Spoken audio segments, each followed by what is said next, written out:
Inclusion Podcast by Enolla Consulting.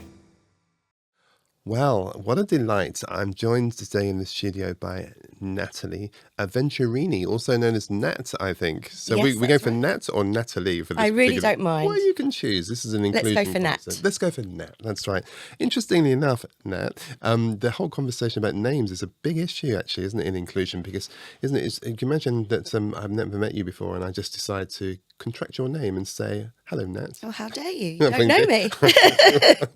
That's exactly right. I remember somebody said to me years ago, they had a call from like a salesperson called, and they said to this person, "Hello, Paul. May I call you Paul?" And the guy said to him, and the guy says, "No.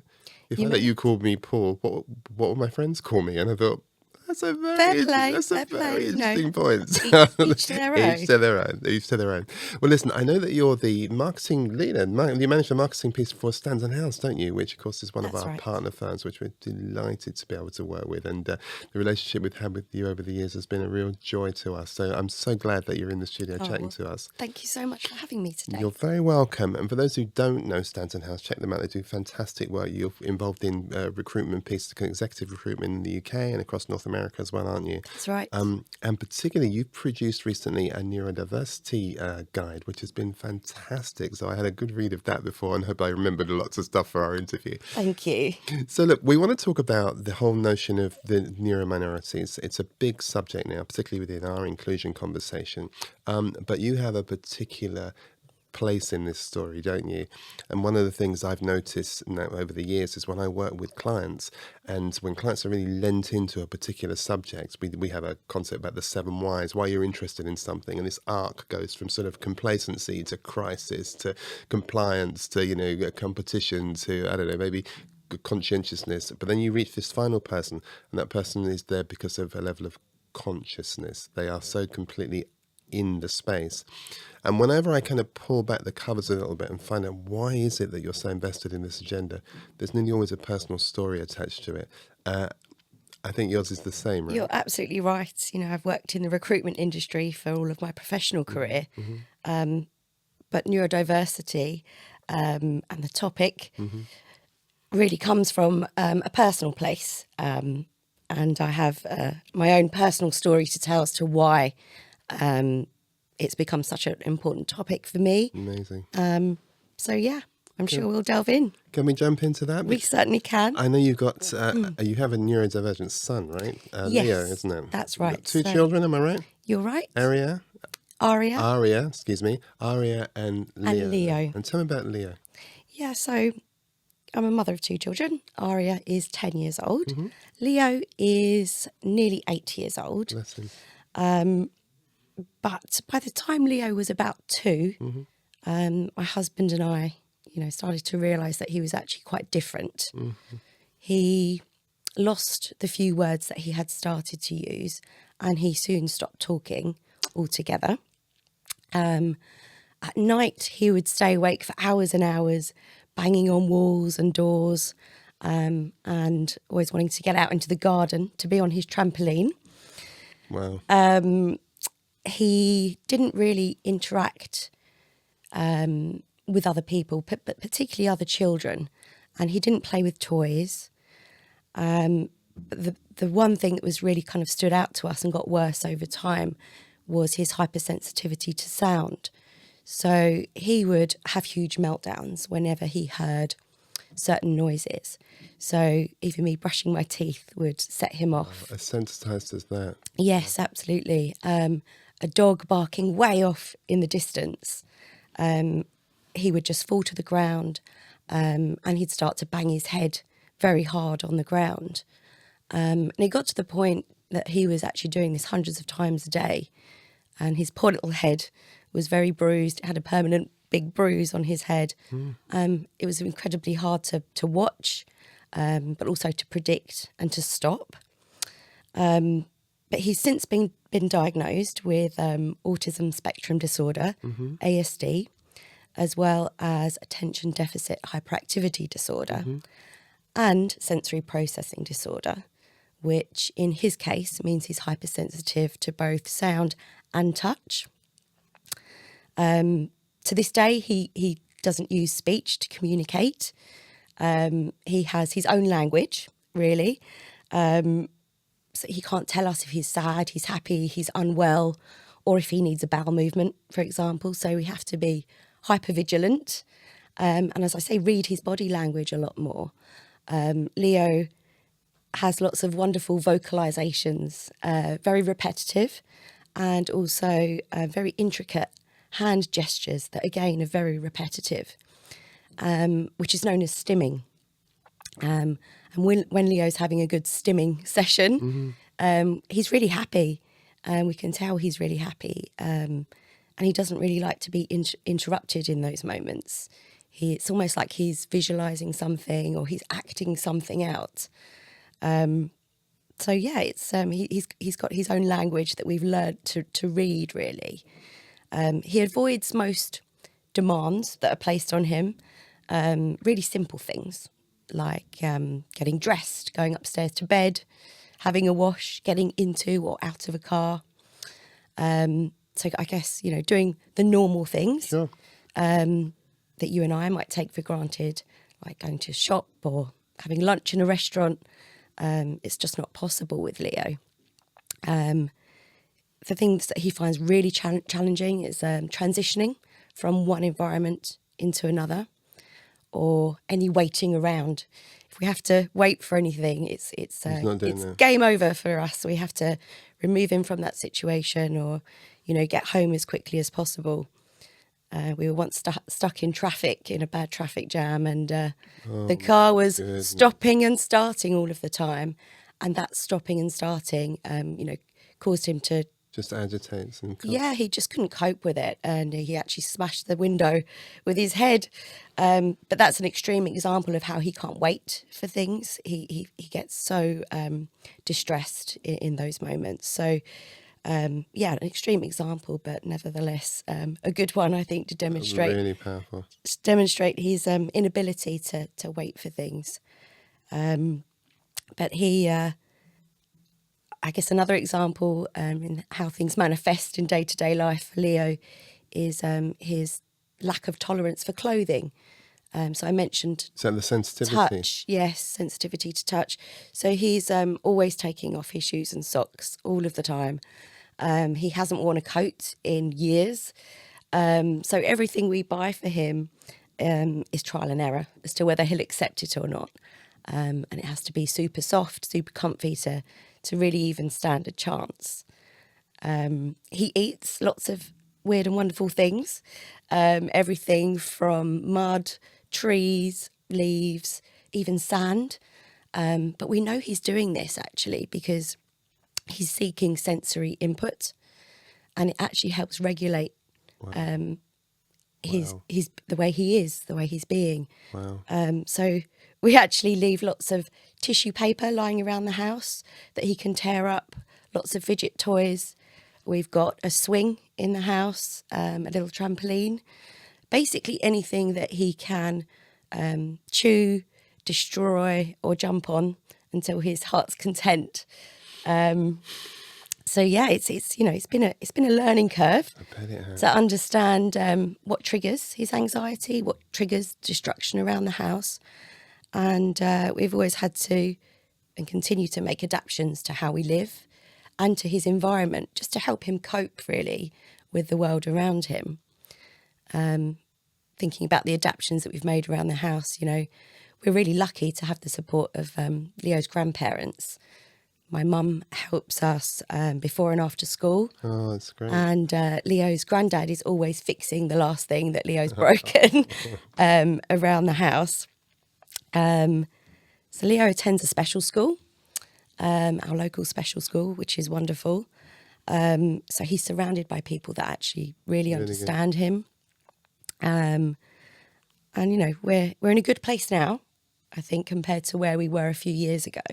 He rarely bangs his head at the moment. He's learnt to cope much better with the noises that he doesn't like. And he's smiling a lot more. We're seeing his gentle and affectionate side increasingly. He gives us more eye contact. It can be quite intense at times, his eye contact. And he's also instigating tickle games Oh, how wonderful. and coming over and actively giving us cuddles. You do have to have your wits about you, though. That cuddle might end in a swift bite to the neck. Oh, God. But yeah, I mean, we're always apprehensive of the future, but we're in a much better place right now. Well, I'm so thankful to hear you say that. My mind is racing with different questions, and I'm sure that our audience are going to want me to ask some sensible ones to you, but I've got them kind of in this sort of bundle of them in my mind. Well, the first one I've just got to kind of just take a bit of a step back from, because you said, you're in a better place now than you were a few years ago. Immediately what I was thinking to myself was, actually, I met you a few years ago, maybe right. 4 or 5 years ago, for however long it was. But the thing that really struck me, actually, no, well before the pandemic, wasn't it, that we first met? It was Yeah, that's right. just before the Just pandemic. before, wasn't it? And so one of the things that really strikes me, knowing now what I didn't know then, was how were you able to kind of compartmentalize that? How were you able to? Well, I mean, let me just be honest. I don't want to be clever. I'm just going to be honest. And if it's a stupid question, I just apologize. But how do you function when you're carrying the weight of your concern for Leo? How do you function just Day by day. So no, it's a Honestly, great answer. Day by day. It's day by day because, his challenges are kind of different minute to minute, hour to hour. And some phases can last longer than others, some challenging moments in time. He had a period of time where he had terrible stomach issues, and he ended up becoming very constipated. And the only answer in those times was to go to A&E. Imagine going to A&E with a Leo. Oh, with a child that can't wait, who can't see, who's sensitized, who's noise sensitive. It was. How's that going to work? It doesn't very No, it's not well. gonna Is work, the is it? answer. So those times were very, and it lasted about a year, that phase. And he wasn't sleeping at all and would scream most hours of the day because he was in pain.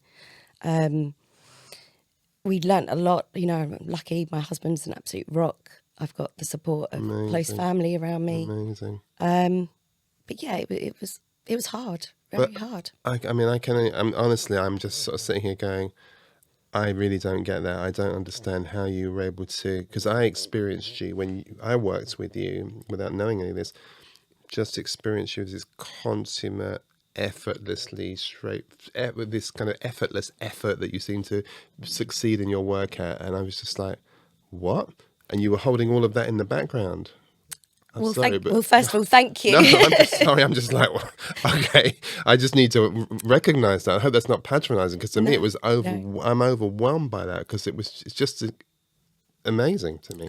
I think compartmentalizing is the word there, because that's basically what I You did. bracket things, right? You have to sort of put things in brackets, yeah. But work was a massive outlet. It was a place of time where my brain could not be consumed by what was happening. Well, that's such an interesting point. That's such an interesting point. And it actually ties to a very important aspect. I mean, it's kind of tangential to our conversation, but I wouldn't mind bringing it in, because one of the things I'm interested in when I think about inclusion is, for me, the output of inclusion is about belonging. And I think that there was an interesting survey done recently, Ernst & Young did it, and they were talking about the 3 points of belonging. They said the number one place that people experience belonging is in the home, but number 2 is in the workplace, and number 3 is in their community. And what I like about Stanton House, and maybe this is kind of a bit of a haven point really, is that it does seem to me that the organisation worked well to make the place a place where people can belong. I think so, absolutely. Yeah, that's powerful. As a parent of a child with a disability, I've been afforded the flexibility that I need to carefully go day to day to attend the endless appointments that I have for him. On any given month, I'm meeting psychiatrists, paediatricians, speech and language therapists, his school, social care. The list goes on, and I'm able to work part-time, but also I only travel into the office 1 day per week, which I'm grateful for and, have and continue to need. but all credit to Stanton, because I mean, I think to be imaginative, to be flexible, because when we think about inclusion, that we talk about the idea of treating everybody equally well. And what you need to be treated equally well might be different from what Esther needs to be treated equally well. And that is so important. But it's a great lesson for employers, because if you want to retain the best people, you have to wrap around care around those people to make sure that they're not conflicted the whole time. And the fact that that happens with you is amazing. So that was kind of just like a bit of a sort of PS in my mind. Yeah. But let me go back to a couple of other things I wanted to talk to you about. One is really a kind of parenting call out, really, and I'll get into the journey with you in a second. Mm-hmm. But you had some fairly obvious signs with Leo that there was, he wasn't going to be the same as other children, in the sense that we're talking about these disabilities. I'm conscious of the fact that when it comes to some of the neurodivergent issues, particularly some of the autistic issues, that sometimes those conditions are, we suspect that there may be something, but we don't necessarily inspect it. We don't necessarily, go through and follow it through. And I can think of a couple of occasions where we've had friends where my wife, who's a therapist, has, looked at some friends' children and said, you might have an issue that you want to think about. But there's been real denial about that. The parents go, no, don't be silly. There's nothing wrong. And you go, well, okay. And it's kind of difficult to say to your friends, but it must be difficult to receive. What's your thoughts about that for a parent? I think as a parent, you envisage your child's path in life to some extent. You, when they're young, you imagine their first steps, their first words. And I think you imagine what they might be doing at different stages of their lives. But as a parent, you kind of have to let that all go. When you have a Leo. And as hard as it is to say, you have to learn to live with uncertainty. And you can't plan too much. I know when Leo was first diagnosed, he was about 3.5. We found it really hard to come to terms with. And I described that as at the time, it felt like grief. Of course. It was grief for the loss of the normal. Of course. That we would never have, and that his sister would never have. But, now... Sorry, I just have to pause for a bit. No, listen, take your time. This is real talk. And honestly, I'm just indebted for you being prepared to talk to us and our community about it. This is so important. So please just take your time. Thank you. Yeah, let me just gather my thoughts. No, you take your time. I think, really what's been key is to learn to understand him. That's what's unlocking his happiness. Unlocking his happiness is a lovely thing to say, yeah. Yeah. As much as I still live in hope I might one day hear him use words, for now, what I want to continue doing is to learning more about his motivations and understanding him, because that unlocks his happiness. It unlocks all of our happiness when he's happy. And that, knowledge is power. We've been able to make changes in how we communicate with him, adaptations around the house to his environment. And that is what we are continuing to do. I've never seen pure joy from anyone than I have from Leo when he stumbles across a blackberry bush in the forest. And it's in those small things that we see. Gorgeous. We see joy all the time. And any small little achievement that he has, we feel it really profoundly. So in that way, we're really lucky that we have all these small things that happen that bring us all so much joy. That's incredible. So tell me about, I appreciate you have to let go of certainty, and I think that's a really honest thing to say. That's a really super honest thing to say. But you're obviously, there are worlds that he's living in, right? So he's living in his world at home. So it feels like you obviously have done the adaptations, as you said, to make that work, and continue to do, of course. He goes to school. So he's obviously, I'm interested in the world outside. But you come from the recruitment back business, right? You must be also forward thinking about saying, what is the world outside the home? What is the world outside this school? What does the world, for Leo, the adult, look like? How do you Yeah, think there's about so that? many different contexts with it. The world of work, Sure. accessing the local community, schooling, education, and as a parent, you think about all of it.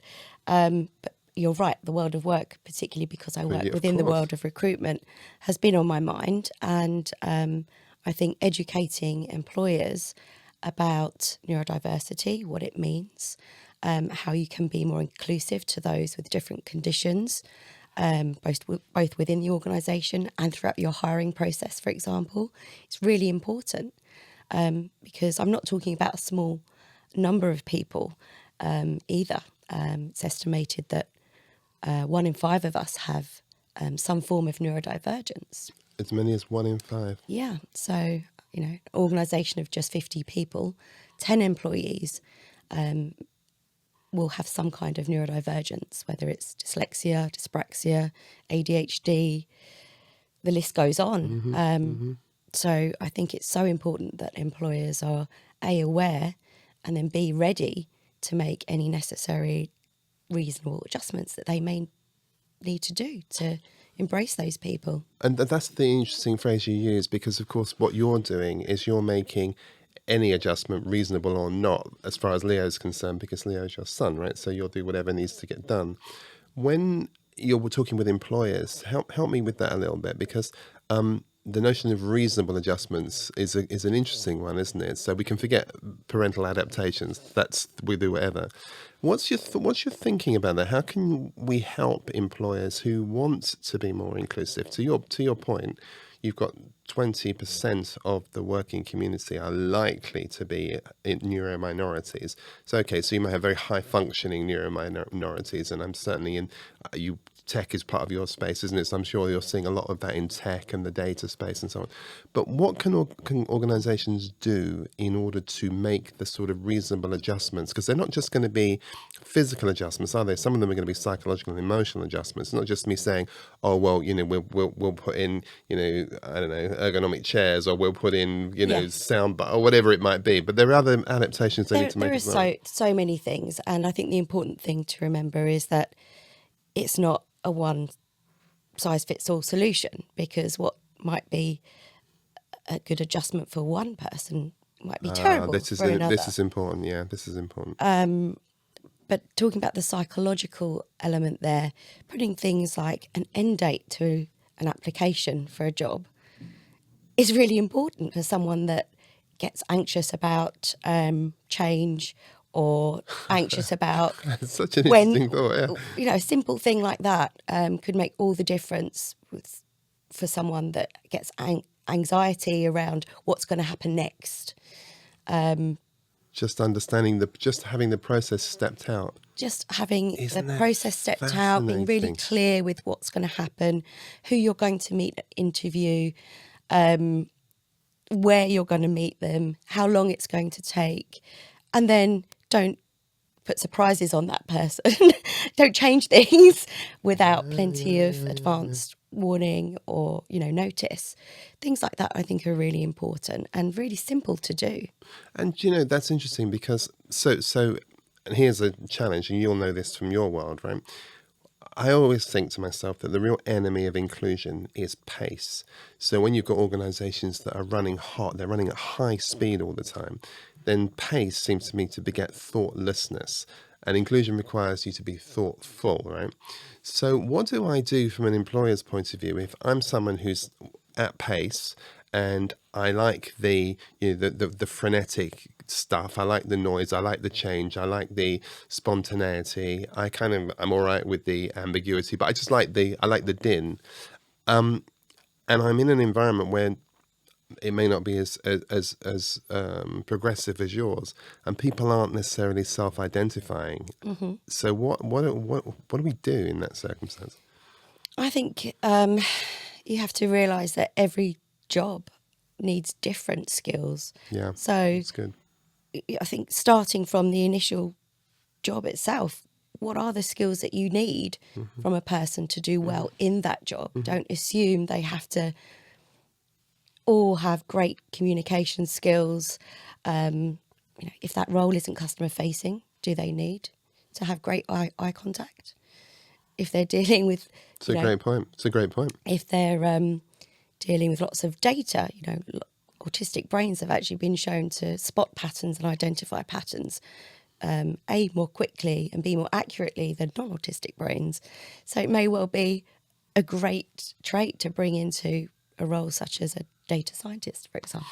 Yeah, it's a good point. Actually, and those adjustments are interesting. We were talking to the people that deliver our data solutions for us, and they were saying that they'd done an audit with an organisation, and the head of the organisation, the chief executive, decided that he was going to kind of refit the office where they could have, they kind of bring your dog to work offices and table tennis tables and all this green juice and whatever else it was. Anyway, it turned this fabulous open space, amazing, and they were just about to roll out the proposal, and the team that do the neuroscientific data stuff said, do you want to just talk to the organisation about this change? Anyway, it turned out that nobody wanted an open plan, bring your dog to work office. What they wanted was, they just wanted booths where they could sit in with their headphones and be left alone. And so it was fascinating, because what the employer then did was actually change which was to their credit, they changed the whole proposition. Instead of having this chintzy office, they did something completely different, and it was much more sound sensitive. It was a very interesting thing, and it was difficult for the chief executives. They wanted, the table tennis office. Yeah, with the bean bags and you got it right. That's not what their staff needed, and I thought that was quite an interesting lesson. And to your point, it seems to me that certainly one size fits one, doesn't it? So you have to literally be thinking to yourself, okay, what does every individual need? I would love that we felt psychologically safe enough in the workplace to be more open about our neuro minorities, or all our social identities, really. Social identity is something I'm obviously very interested in, but the very notion that I'll be able to present and say, look, I have a particular condition, I'm dyspraxic, whatever else it might be. The amounts of people that I can think of just at a kind of very soft end, live with, not soft, none of these things are soft, but live, for example, their working lives with dyslexia and never told anybody. It's just like, and it's incredible. There's it's very common not to disclose. This is what I'm saying. This is the thing. Sadly, there's a lot of discrimination when it comes to judging people on those different things. Not everyone has the understanding of what that condition really is, but also not an understanding of the strengths or the challenges that individual has, and they jump straight to perhaps a prescribed notion of what it means to be autistic, and that's not true of every person. Not every single person is how they picture an autistic person to be. Leo is very different from every other autistic person. He is autistic, but he's not the same as every other autistic person. Every single autistic person presents differently and will have different strengths, abilities, and that's really important to remember, I think. So now help me a little bit to understand what employers can do in order to just create, perhaps just as simple as creating the level of psychological safety to enable people to say, do you know what, I've got other needs. And I think it's important that we kind of think about this conversation in a slightly different way, because we often talk about special needs, and I understand what special needs means. I completely get that. But I think it's in the workplace perhaps more helpful if we start talking about that people have particular needs. So I have a particular need for this, and someone has a particular need for that. Now, Leo will have some very particular needs. But again, anybody who's showing up as a neuro minority, or anyone with different, other social identities, will have particular needs. So what can I do, A, to cater for those particular needs, and to also create an environment where people are prepared to surface those without feeling stigmatized as a result? So particular needs, we all have them. Leo, for example, cannot sit still. He fidgets a lot. I talked about his stimming, and that's a trait that many autistic people have. The need to have that sensory input, or to touch something, to move. So I think making adaptations to that need might be allowing being tolerant of something that's maybe not socially normal to see someone get up and have a little jump. But you know what? Seriously, that's an interesting thing to say, because I reflect on one of the things that I was constantly told off about when I was a child, was fidgeting. Stop fidgeting. I used to hear that all the time. And if I think about it now, I'm sure that fidgeting was part of a trauma response to certain things, but nobody recognizes it. You just stop fidgeting. And it wasn't like... It's a tick, isn't it? Yeah, it's just, I kind of... And I suppose if I was to trace it back, I was young, but if I was nervous, if I was anxious, if I felt like, I might be...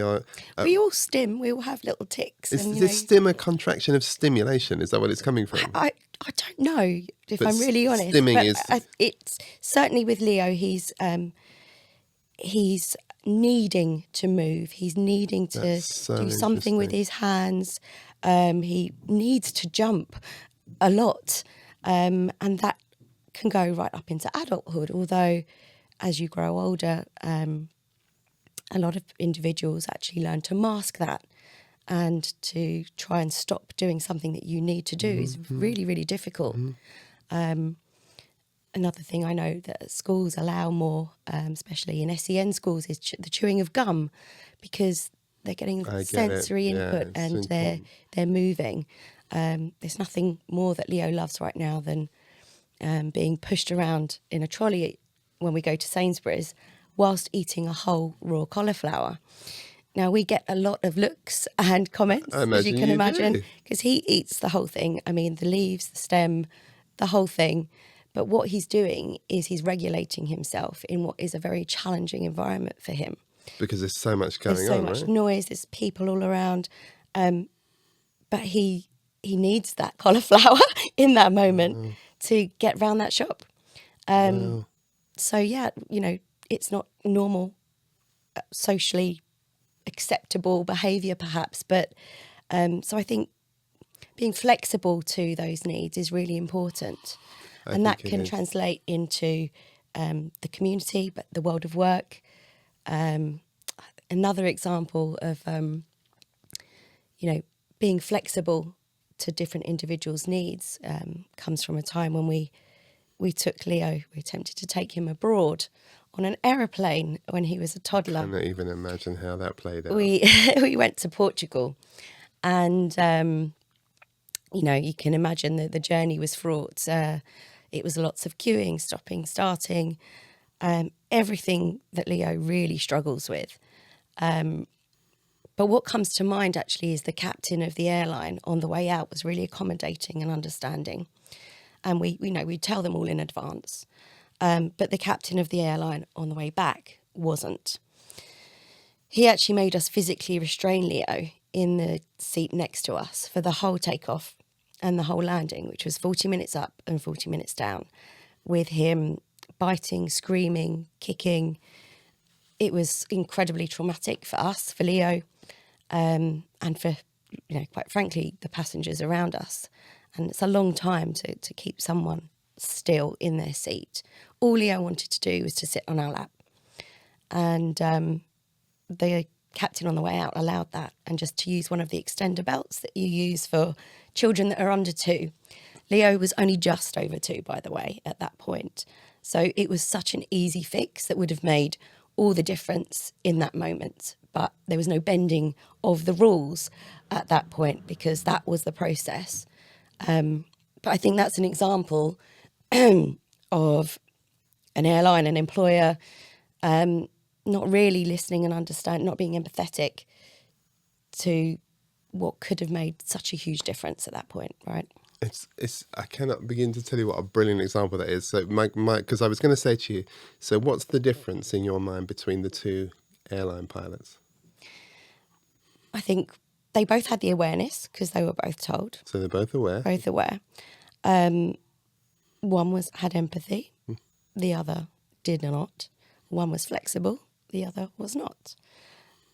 It's as simple as that. And it's a nice illustration for me of perhaps at the extremes, the difference between leadership and management.